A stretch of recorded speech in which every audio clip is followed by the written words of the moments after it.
Hi, this is Megan from Girls Gone Right. And this is Peyton. And today we have Jasmine Woodson here with us. How are you doing, Jasmine? Hey, I'm doing good. Thanks for having me on. Yeah, thank you for driving all the way from Cooksville to come hang out with us. Yeah. And we have a really fun topic for you guys today. But first, make sure you go ahead and click subscribe so you get notified for our next video. And before we get into it, Jasmine is going to go ahead and just tell us a little bit about what she's doing, because she's doing a lot for the state of Tennessee. Yeah. So I've been with the BLEXIT Foundation for a little over 3 years now. And I also work for Tennessee Conservatives Concerned about the death penalty, where my job is try to educating conservative and Republican lawmakers on the death penalty, making policy in hopes that they will end it. And that comes from more of a pro-life stance. Yeah. And outside of that, I've been working a case of an innocent man who's been in prison for 24 years, serving life without parole. And I've been doing that for almost 3 years now. And we have court tomorrow. Wow. Yeah. That is amazing. Yeah. It's like this kind of stuff that, as you're explaining it, I'm so shocked because we get so caught up in the other news. Yeah. And the big, national news that you forget things like these are going on. Mm-hmm. Right, for sure. So tell us a little bit about, I guess, about the fighting against the death penalty, because this is such a unique thing. I guess I've never truly heard the perspective, and I think you have a really good point that it's pro-life. Yeah. Right. So tell me a little bit more I guess about that.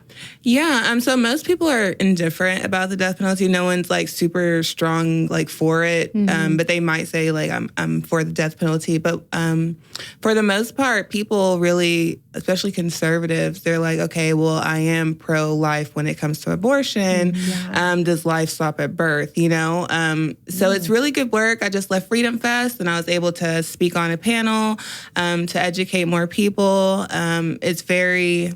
It's hard because, there are people's lives and it sucks sometimes because people do some horrible things. Mm-hmm. And I'm not necessarily defending their crimes or saying they should be out of prison, but should the state kill anyone? I don't think so, especially when it takes in Tennessee up to 30 years for them to be put to death. I just kind of feel like it's a waste. Yeah. Yeah. Wow. That's a very interesting perspective. Yeah. I haven't heard that before. Yeah. And we actually just last week, we were kind of just talking about the Reddit controversial takes, and one of them being capital punishment. And you see it from a point of view, like you said, it's a really tough crime, pedophilia, murdering, and things like that. But when you think of it from a pro-life stance, it changes a lot. And I guess I've never thought about it from that perspective. Right. So that is very interesting. And honestly, I can have my mind changed by that. Because it's just, you don't hear from that side. You only hear one side of things. And this is something that gets buried a lot with other headlines. For sure. And honestly, that's the number one thing with Republicans for the people who do end up changing their mind. It's because of them being pro-life. Yeah, that does make a lot of sense. Well, wait, we've never, I guess, thought about it from that perspective. No, I didn't. I think it's important to have these different types of conversations within the conservative community and within Republicans, because we just don't know. Yeah. We don't know. Yeah. So today's topic, we are going to talk about what conservative girls want in a partner. So a little pivot. Yeah, we're gonna pivot. Although it sounds like you have great experience, so I think we might have to have you on again. Yes. So we can talk about all of that stuff and we can do more research on that, because Absolutely. I would love to change some minds and change my own mind on that one. But today we are going to talk about dating, which is a topic that you guys seem to love a lot. And our audience on YouTube is mostly male. So we want to just tell you what we're looking for in guys when dating. So Jasmine, what is your number one thing that you are looking for in a man? Oh my gosh. Well, I guess it's tied. I like someone who's very solution oriented. I can't have someone who's complaining or always has excuses. Knows what he wants. Oh. Yes. And self-aware. Ooh. Yeah. That's actually really good. To start off with, I want someone solution oriented. Yeah. I feel like that's such a good point. And that also just speaks to the fact that they're responsible, right? Yeah. Which is something that is lacked in society, especially among men. Yes. They don't want that responsibility. Some men just want a woman that's going to take charge, which is weird. Yeah, it's weird. That's not how it's supposed to be. We as women are already so indecisive when it comes to even just picking what we want to eat.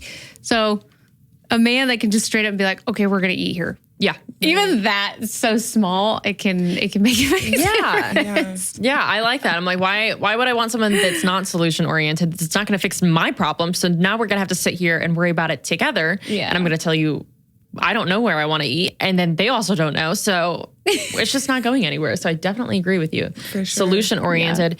And I think that bleeds into a lot of other aspects too, especially when you're building a family with this partner. You want a man that's going to take the lead. Yes. You want a man that has masculine traits. Yes, and someone who has a vision that you can trust. Yeah. Because like we need that as women. I don't want to be with someone who doesn't know where they're going in life or, you know, indecisive. Like, no, I need you to be strong in where you stand and what you want. Yeah. Yes.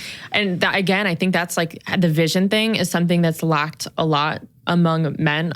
Not even just men, I would say like a lot of young people as well. A lot of my relationships have failed because men don't know what they want, or they're scared because they might fail or it might not work out. And they're afraid to take that next step of responsibility to really stand up, protect, and provide because they might fail. So they just don't want to attempt it because they just don't want that failure. Yes. Right. I think you're spot on with the whole fear of failure thing. And I think it's becoming so incredibly exponential with young men, and men in general are so scared to fail if they don't know what's next. And it's okay to have a plan in place. And it's okay to have a vision in place. But sometimes it doesn't go as planned. And I think that they get so caught up in being, I guess, perfect that they don't know how to be imperfect. They don't know how to embrace their imperfections and learn from experiences, but they get so caught up in what they failed at, they can't look ahead. My dad always used to say, be the best you can be and then get better. And I've always lived by that phrase since he told me that when I played ball. Yeah. Yeah.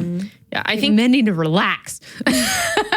you said this before, something about along the lines of the reason why this generation is so complacent and just not driven and not responsible is because they don't have experience. They lack that. They're afraid of experience. They're afraid of getting out there, going in the real world, failing, learning from it. That's what they're lacking. They're not even going out in the world to even attempt it. Right. And I think men in relationships, you see them hopping relationship to relationship, or they just haven't had one because they're afraid of doing it. They're afraid of committing to it. They're afraid of getting into a relationship, crossing the things that are hard, facing the adversity and making a relationship work. They're afraid of it, so it just doesn't happen. A lot of the times you go on dates with guys and they're like, oh, I just haven't ever had a really long-term relationship. And I'm like, okay, why is that though? It seems a lot of the times I feel like it is that they're afraid of that commitment. They're afraid of taking that next level, or they just hop from relationship to relationship because it takes a lot to stay with someone for a little longer than a few months. It takes vision. It takes the commitment to be able to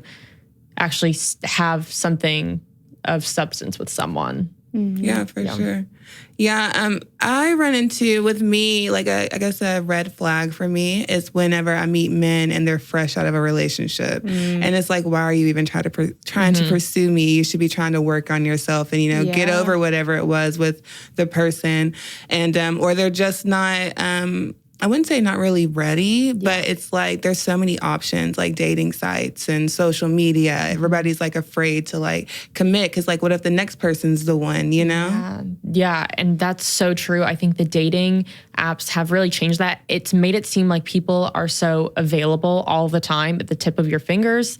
So if this one doesn't work out, or there's just something that makes it a little harder, you're like, well, I'll just end that and move on. Right. And especially in the sense that when something ends with a guy, they're immediately back on the dating app. Right. And Gag. And a lot of dating is reflection. Like when something fails and it fails for a good reason, you should take time to reflect on that, because sometimes it's you, sometimes like you have a part to play in that, and you have to reflect and figure out how you're going to work on yourself in that way. Yeah. So I think dating can be a great way to grow and reflect and see the things that you don't necessarily want to see about yourself. Yeah. And when men are just getting right back on the dating app, I've had an ex do that immediately after we broke up, like a few days later on the dating app. And I'm like, wait, we dated for years. Right. Why are you going out and dating? I'm going to take time and work on myself. I know that's like a heavy thing to deal with. Right. You have to deal with a broken heart. You have to figure out what you did wrong, what you can do better, what you can grow from. And that tells me when you're just going on a dating app that you didn't care. No. You're just ready for the next. And you just want someone to fill that void, which is a huge problem. Yeah. And I think long-term relationships, even marriages that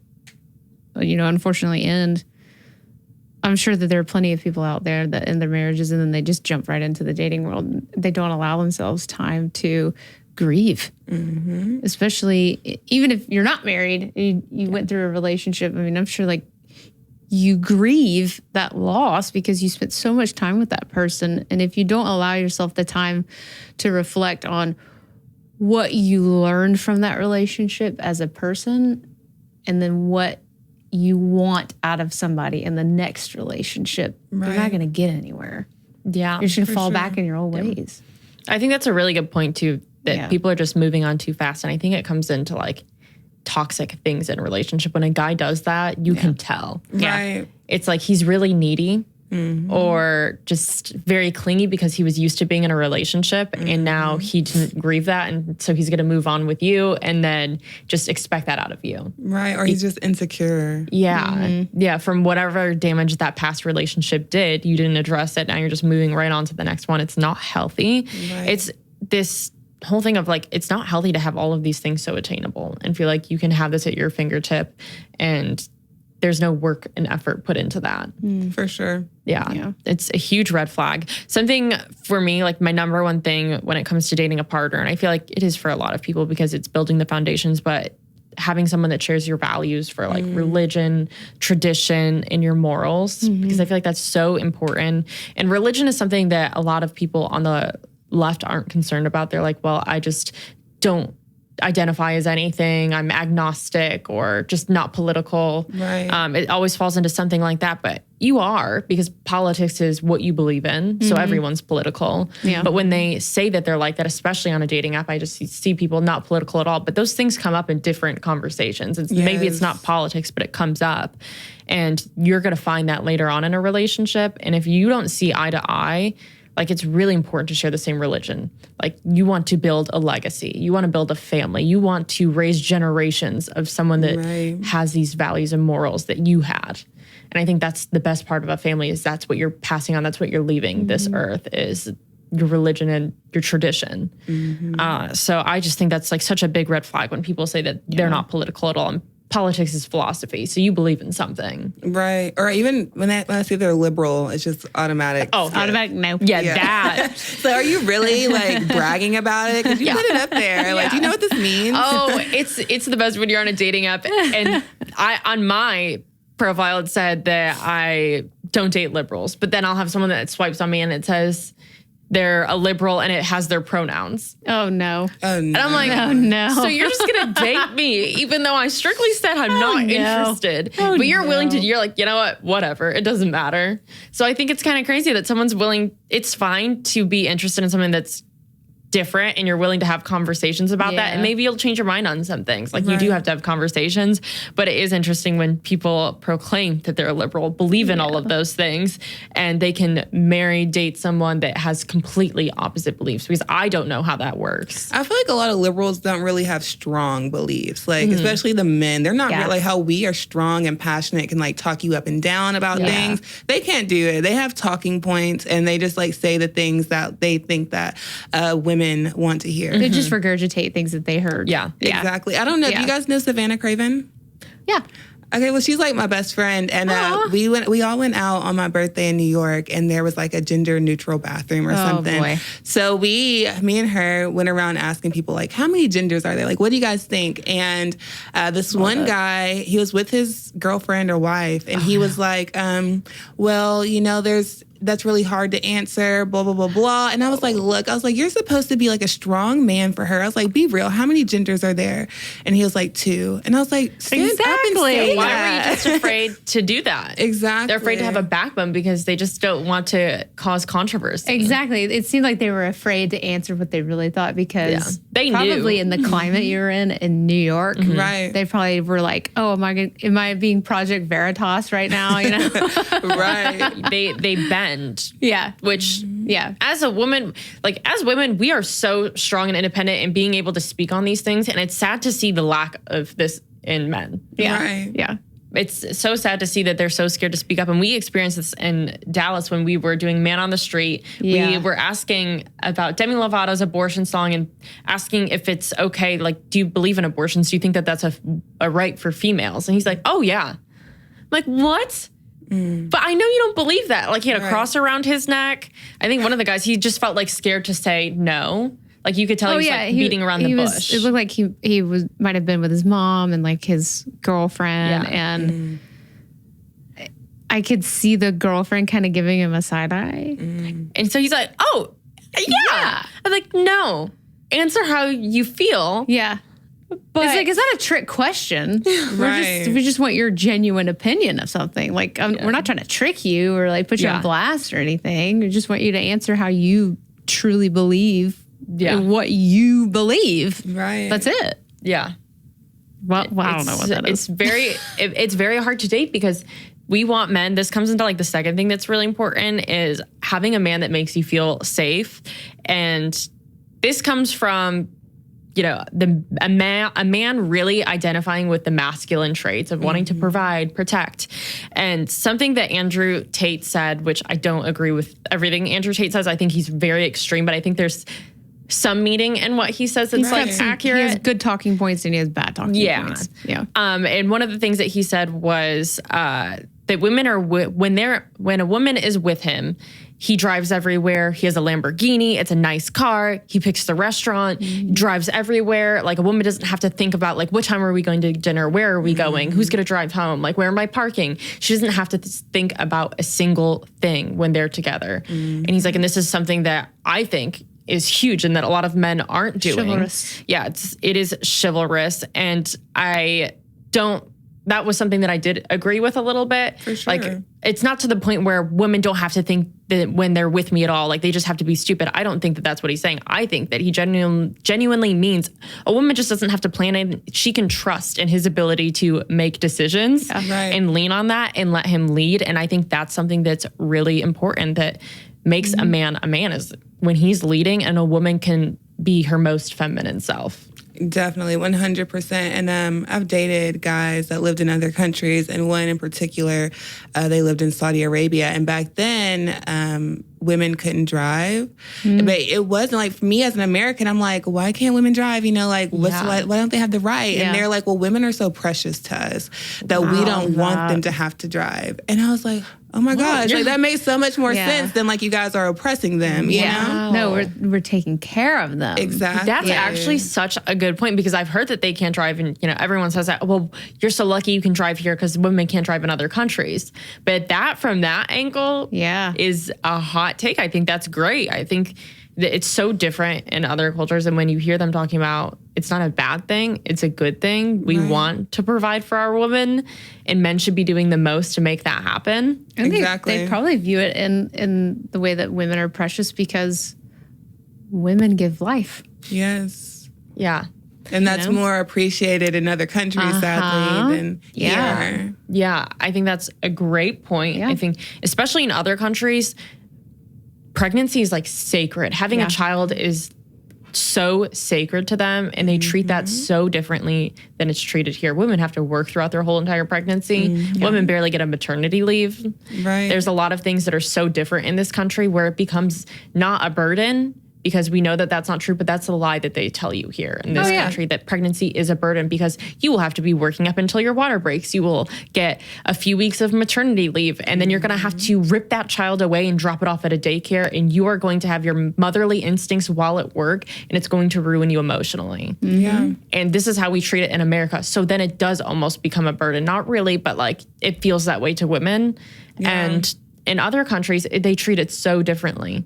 Women don't have to work during their pregnancy. Women don't have to work after. They're encouraged to stay home as long as possible, like possibly throughout the whole child's life, to create that bond, because it's treated so differently. But in America, it's just wildly different. The contrast is very, very shocking. I agree 100%. Yeah. I think there's always a feminist angle to be found somewhere by a feminist. And I think the whole women being precious in a country like Saudi Arabia, they would probably see, well, I don't need to be precious. Right. I don't need a man to drive. I don't need a man to drive me Says around. the women that literally don't know how to drive in America. They're like, I don't need a man to drive. I can attest I need a man to drive. Would love for it. I can attest to that too. I can attest I shouldn't be driving. So Funny story. I was flying home today and my flight got canceled. Yeah. And it was like, I didn't find out until right when I was like getting in line at the airport. They're like, oh, actually your flight's canceled. And I was like, oh my gosh, how am I going to get home? And I was just in Charlotte. So it's a 6-hour drive and someone else in line was going to Nashville as well. And he was not old enough to get a rental car. So him and his dad were trying to convince me to get a rental car so I could drive him home. It's like, you guys can just drive together. I'm like, listen, no, I am not. I'm not going to be responsible for your son. Yes, right. Like this is not. I just want you to know that that's unlikely that we might get home. Right. You would rather wait. I should not be driving. I will admit that. 6 hours. 6 hours like through the mountains? 6.5. Yeah. You don't even know how I drive. Yeah. I would be terrified if I was your son. He would. It just is not good. So I was like, no, actually, I'm just going to get a different flight. And he's like, you should really I'll pay for the rental. I was like, yeah, I'm telling you right now, this is insane. I am a stranger. The safer option. Yeah, this is the safest option for absolutely everyone. I am a passenger. Right. I should not be driving that far, long distances. No, I'm going to fly. We'll all get home safely. Yeah. So I just thought that was funny because I'm like, yeah, I just don't like to drive. I don't want to. I don't want to have to think about it. I don't want to know directions. And I think men are actually better at directions. Men like driving. Yes. It's like a manly It's thing. like therapeutic for men. Oh, yeah. They'll go on drives when they're mad. Yeah. I would never get in the car when I'm mad. Right. Why would I want to do that? Like, could you imagine getting in an argument with someone and be like, I'm going to go for a drive? Like what? You'd be like, wait, where am I going to go? Exactly. Should I go get lost? Right. I don't know. But men do that. It's Men like do a that. thing. Or it's like late at night, back in high school, men grab the keys and you're like, you want to go for a drive? Right. Like, it's not like women. Well, girls. that was so they can make a move. Yeah. That's different. That's what we did back in high school. It's like you want to go for a drive and it's down country roads and you listen to music and so that was the thing. But imagine you're looking at your boyfriend and you're like, grab the keys. You want to go for a drive, babe? Right. Like you'd be like, no, I don't want to get into the car with you driving. You're like, absolutely not. Yeah, absolutely. Side note, guys, not a sponsor, but we want to give a shout out to another conservative, The Quartering. This is his coffee brand coffee. We just tried some today and it is delicious. So get some. Go check it out.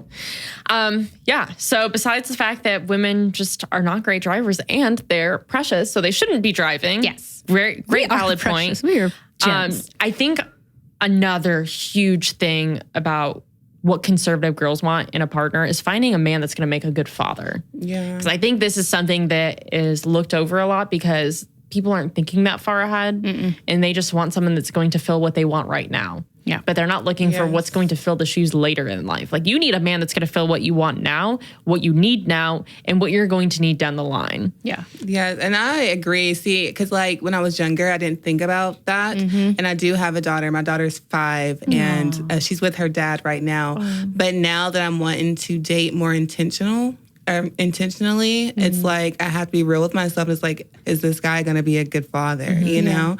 But it's still kind of hard. Like I've been single for almost 4 years and I haven't just dated anybody since I've had her outside of her dad. And you don't really want to put that pressure on someone to be, but it's like if someone wants to get serious with me, I have to look at their morals and values and are they even ready for this? Are they disciplined and things like that? But me at 24, when I was pregnant with her, my standards and everything were a whole lot different. And I never was thinking, is this person a good dad? Our relationship was good, or I thought at the time, and you're just young and blinded by a bunch of stupid stuff that doesn't even matter. Yeah. Well, first of all, I commend you because you're an amazing mom. Yeah. You're such a good example. You're doing so much. And so well. Yeah. Thank you. Yeah. You're truly working to create a better world for your child. And I think that's one of the best things that you can do. For sure. So it's such a great example. But I think, like you said, it changes when you're dating versus looking for a life partner. There's a lot of qualities. What do you think has changed the most for you dating as a single mother? Well, my daughter, she's only met one guy that I've dated since, being single. But I guess the biggest thing is just, I don't know, it's you don't really know.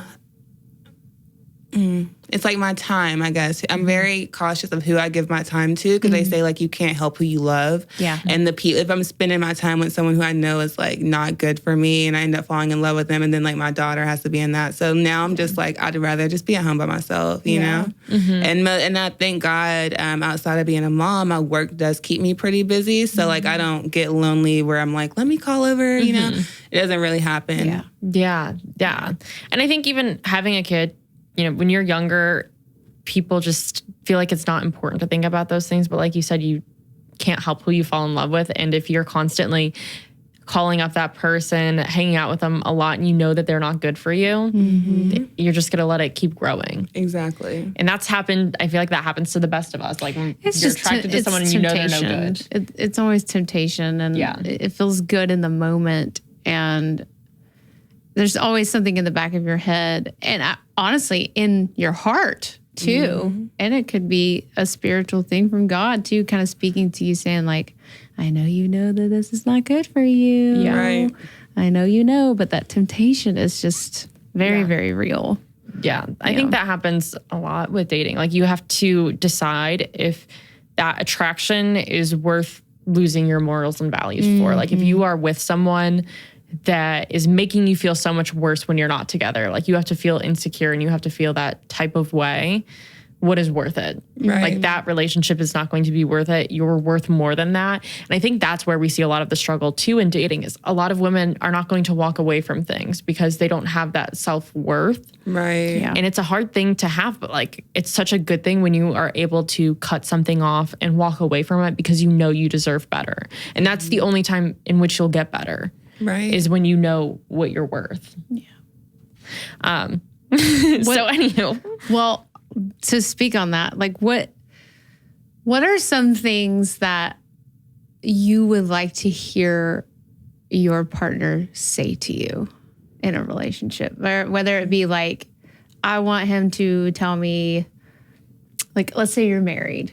I want him to tell me I'm hot. I want him to say like, I want to see you naked tonight, or like things like what, that. What should a husband say? Like, what should a husband say to make That's you like the right feel thing. really good about yourself? Yeah.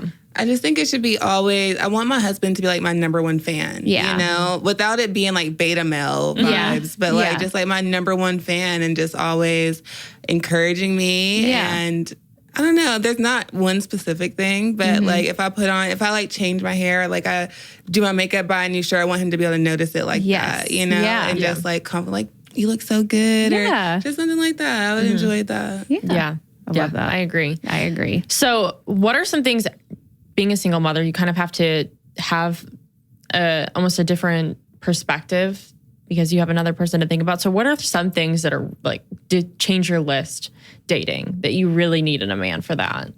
Definitely a man who knows where he's going. And like I said earlier, solution oriented, because having a kid, like nothing ever goes as planned. It's not perfect, but I don't need someone who gets like frazzled at like the first sign of like something bad happening or just something going off schedule.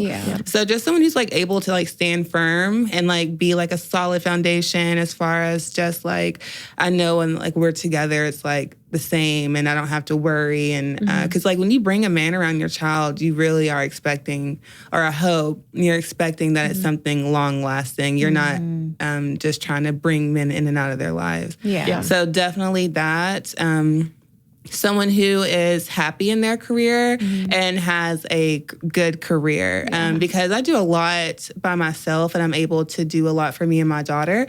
So I wouldn't want to get with someone where I have to get another job or we're struggling, you know, like I want someone who's doing better than me. Yeah, we were actually just talking talking about that. Just talking about this before you came, is that some men in this generation are completely cool with the woman being the breadwinner, or just they want to be the stay-at-home dad. Right. I've had that where you go on a date, they're like, oh, well, you have such a good career. I'd love to be a stay-at-home dad. I'm like, wait, what? Like, no, that's not how that works. Right. I'm successful, but that should push you to be even more successful than I am, not ride on my tailwinds. That's so interesting, because we've also had this conversation where we run into that type of man, but also the men that doesn't like it when you have a good career that might be better than his. That's like a huge turnoff for them, or they get real possessive and they'll come in and try to get you to quit your job or get you to do something else so that they look better than you. Right. Have you experienced that, like where men are intimidated because you're very successful? Yeah, well, the guy was actually doing a lot better than I was. He owned like a 6-figure business, or actually over $1 million business. Wow. But he did not like the fact that I worked in politics. Like he did not think that was feminine, like that I should be doing that. I should just be in the house. Yeah. And it was really hard because it was like, that was the one guy that did meet my daughter, and I really, really, really liked him. But I had to think about my future and like my happiness. And I feel like, yes, some women make great stay-at-home moms and wives, and that's just it. But I feel like a lot of women, I honestly feel like every single person has like a mission on earth, and they should be able to complete that. But it's just like being with somebody who like you just have synergy with, and they're okay with that. Because I don't know what I want to do like 10 years from now, but I want to be able to do whatever I want. You know? Yeah, you know what you want to do right now. And I think that's a great point. Is motherhood is an amazing thing, and sometimes that can be your full-time job. And if you feel like you're being called to do more, you can do that. Right. It shouldn't be like the end all be all. And especially what you're doing, changing the world and working in politics and doing things that a lot of people aren't willing to do, because it is very scary. Yeah. You put yourself in like the center of being cancelable, and you have like a lot of scrutiny. It is very scary, and there's a lot that goes into it. So to be able to step past motherhood, you're doing that, and now you want to make the world a better place for your child. That is something to really admire. Yeah. And I think women should be allowed to do that. I do think that women should be like, if you want to be a mother, you should be able to do that. And I think stay-at-home mothers are awesome. But if you want to do more, do more. And I think it's really hard to date when a man doesn't handle it. Yeah, they can't handle it, because it's also like, it's kind of a hit at their ego. Right. Yes. And absolutely. I don't know what it is. I don't know if you experienced this as well, but if it bothered you it bothered him that you worked in politics, I feel like that is something that's really hard when dating, when you tell people that you're involved in politics. I don't know what it is about men, but I feel like they think that they have to measure up against that. Like they have to be, they don't like it when you can talk better politics than them. Right. Yeah. But at the same time, I did meet a guy recently, and he like has been really great. But he is somebody who works in politics himself, and I do have like future goals of running for office one day. And he's like, if you want to do that, I'm the perfect person. I have all these connections, and I can help you, and all these things. So it's like there's great men out there who would support it, and I love that. But of course, there are the men who are intimidated, and like I said earlier, I don't feel like a lot of men have strong political beliefs. I hate when men try to argue politics with me, because it's like, you don't even know what you're talking about. Like, honey, I'm about to talk circles around you. Exactly. But then that makes me feel like I'm in my masculine energy, like whenever I'm like going back and forth about politics with a man. Yeah. And you want someone that's going to be able to match that energy and be able to have intelligent, well-spoken conversations about that, because I think that kind of sharpens you. Right. If this is something that you love to do, you also want in a partner someone that can understand that and have that conversation with you, because I think that makes you grow so much. And I know people say don't talk politics at the table and stuff, but when you love politics so much and you really want to change the world, it's not like you're talking politics and trying to start arguments. I think it can be a place of a good thing. It's a foundation. Right. It's everyday conversation. It's how can we change this and make the world a better place? And you should know what's going on in the world right now. Yeah. You can't always shelter yourself from it. I think the people that don't want to talk about politics want to be sheltered. Yeah. And that's fine. But at the same time, I think that's kind of a bad thing. Like, you just don't want to know what's going on in the world because it's scary. But if it's so scary, you should want to change it. Right. Exactly. I think people that don't say anything, I honestly used to be one of those people because I didn't feel like I was smart enough. And I didn't know anything or didn't know any better. Or than look at you now. Any better than the next person. But honestly, that's how these dialogues are created. You have to talk. Like, you have to have those conversations and those discussions, because your friends might educate you, and then you might learn something from them and then go educate somebody else. And then that person might have a different opinion, and then it just goes in this ripple effect, and you're all educating each other on something. And then now it's to the point where you can't have a different opinion than your friend. Right. Without them getting mad and then writing you off. Or telling you that you're a crazy person. Had that happen to me recently. We're not friends anymore. You're like, FYI. But yeah, it's like, right now we're in a place where we're stagnant. We're not getting anywhere because nobody wants to listen if your opinion is different. And I think we have to somehow change the framework of that. And it's having conversations coming from a place where it's not an attack. I'm not talking at you. I want to know what you know. I want to know what you think, and let's talk about it. Yeah. Yeah. I think the conversations is where a lot of things can pivot and start and grow, and people can share their perspectives. And I think that's what changes a lot. And that's something that we're trying to change in the conservative movement is not just giving speeches and debates and that whole roasting or destroying a liberal. Like, it's about having conversations and understanding and being able to see from others' point of view. Because like you said, like that was something that I didn't know about the death penalty? the death penalty, like giving it a pro-life stance. I think that was so different. So just having that conversation, it makes you think from a different perspective. Exactly. Right. We don't see that in the news. It's not pushed. So it is up to word of mouth and people like us, and it sucks, like, because it might be when we're dating, outside of you, but when we're dating, we might have these conversations, but it's just because people don't hear it. So yeah. And I think dating is truly like where you can see the pulse of culture. Yeah. When you get into the dating world, you're like,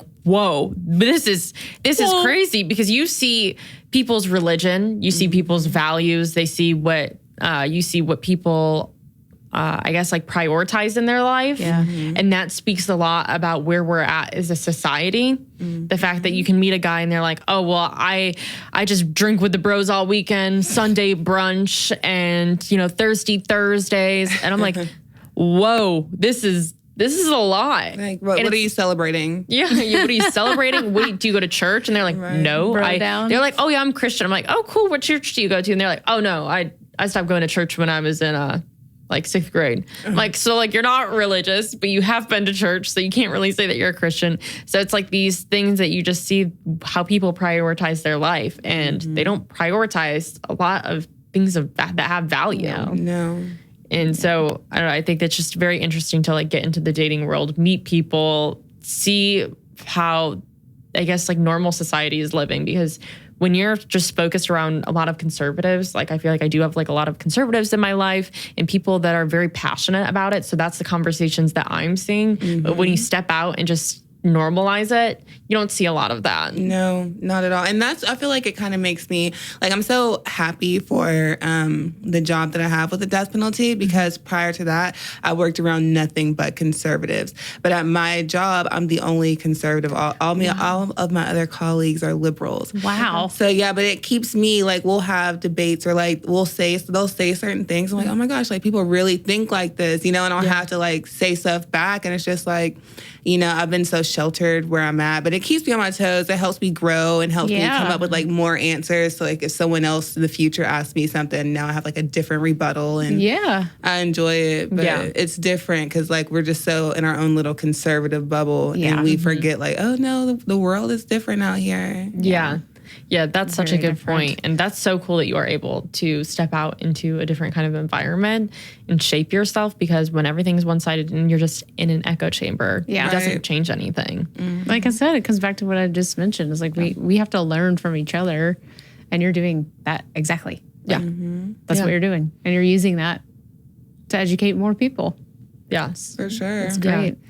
This is incredible. Do you have any other advice on dating or anything else, like being active in community, because you are stepping up to the plate and you are doing a lot. You are raising a child. You are a mother, which is an amazing title in itself. Yeah. And then you're, again, going out there and doing so much more. So I think that's awesome. And a lot of people aren't even doing half of that. Nope. Yeah, well, thank you. Number one, I would definitely just have to just say, like, for me, where my life changed is whenever I like gave my life over to God again, and just like take the wheel, like whatever I'm supposed to do, like let me do it. Because for so long, like you would hear people say that, but I was afraid because I'm like, what's he gonna do? Like, is my life gonna get horrible first? Like, so I was afraid to kind of give him the will. Yeah. But once I did, my life changed for the better. And I wish that more people would just kind of surrender themselves and their goals, just everything to God, and just be like, what am I here for? Like, put me on my path that I'm supposed to be on. Yeah. And that's with anything with dating. Most nights I sleep alone, you know, me and my daughter. But I know that, like, I have so much faith in God that, like, I know this is just, like, a waiting period. So it's just, like, I would tell anybody, just, like, talk to God about it.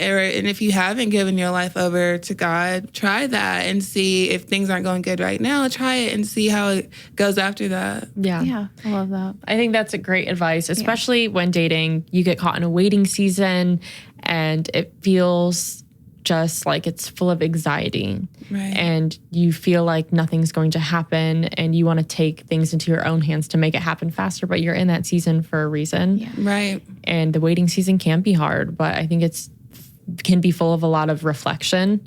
And reward. Yeah. And it can reward. be filled with so many other things instead of just waiting for the clock to go a little faster. Yeah. Right. I always think of it like, if I'm feeling this right now, then like I know there's like, I'm going to have the opposite one day, you know? So it's like the more lonely I feel, that's great. That means the more loved I'm going to be, you know? I love So I try to that. I try to keep a positive angle on it at all times, because if God could change my whole entire life, you know, he could do the same for my love life. So Yeah, I keep the absolutely. faith. Yeah. Yes. Keep the faith. Keep the and I faith. think that's a great way to look at it. And this has been really great. So great. And I love having another girl on here that can give us know. another perspective, especially with men. I hope you guys were listening to this and things that we're looking for. And if you don't have these things, that's fine. It's just Move on.